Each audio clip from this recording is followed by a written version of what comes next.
Bashar al Asad ഭരണകൂടത്തെ പിന്തുണയ്ക്കുന്നതിലൂടെ Syrian വിമതരുടെ ശത്രുപക്ഷത്ത് നിൽക്കുകയാണ് Russia. വിമതർ സിറിയ കീഴടക്കവേ റഷ്യയ്ക്ക് നയതന്ത്രപരമായ നഷ്ടത്തിനുമപ്പുറം ഭീഷണികളുണ്ട്. പശ്ചിമേഷ്യൻ ഭൗമരാഷ്ട്രീയത്തിൽ സ്വാധീനം അവകാശപ്പെടാൻ റഷ്യയ്ക്കുള്ള പ്രധാന പിടിവള്ളിയാണ് സിറിയ. ലോകശക്തിയെന്ന് അഭിമാനിക്കാൻ വ്ളാഡിമിർ പുടിൻ ഉയർത്തിക്കാണിക്കുന്ന ഈ വിദൂര സ്വാധീനത്തിന് സിറിയയിൽ തിരിച്ചടിയേൽക്കുന്നു എന്നാണ് റഷ്യയിലെ യുദ്ധനിരീക്ഷകർ കണക്കാക്കുന്നത്. 2015 ആഭ്യന്തര യുദ്ധത്തിൽ സിറിയൻ ഭരണകൂടത്തിന്റെ പ്രതിരോധങ്ങളെ ശക്തമായി പിന്തുണച്ചവരാണ് റഷ്യ. ഇന്നതല്ല അവസ്ഥ. ഒരു വശത്ത് യുക്രൈൻ യുദ്ധം സൈനിക ശേഷിയുടെ പരമാവധി ആവശ്യപ്പെടുന്നു.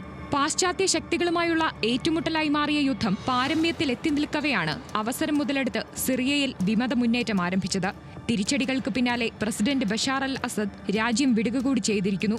സിറിയൻ ഭരണകൂടത്തിന്റെ ഈ പതനം റഷ്യയുടെ കൂടി തോൽവിയാണ്. പശ്ചിമേഷ്യയിലെയും മെഡിറ്ററേനിയൻ തീരത്തെയും അതിനപ്പുറം ആഫ്രിക്കയിലെയും വേരുകളെ ദുർബലപ്പെടുത്താൻ ശേഷിയുള്ള ഒരു തോൽവിയാണിത്. പക്ഷേ സിറിയയിലെ റഷ്യയുടെ 2 തന്ത്രപ്രധാന മേഖലകളുടെ സുരക്ഷ പ്രത്യക്ഷ ഭീഷണി നേരിടുകയാണ്.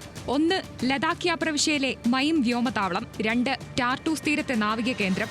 ആഫ്രിക്കയിലെ റഷ്യയുടെ സൈനിക ഇടപാടുകളുടെയെല്ലാം ഹബ്ബാണ് മൈം വ്യോമതാവളം.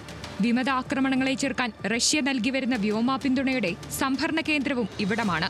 എന്നാൽ ഭൂഗർഭ സംവിധാനങ്ങളൊന്നുമില്ലാത്ത ഈ സൈനിക കെട്ടിടം എതിരാളികളുടെ മിസൈൽ, ഡ്രോൺ ഫോക്കസുകളിലെത്തിക്കഴിഞ്ഞാൽ നിലം പതിക്കും.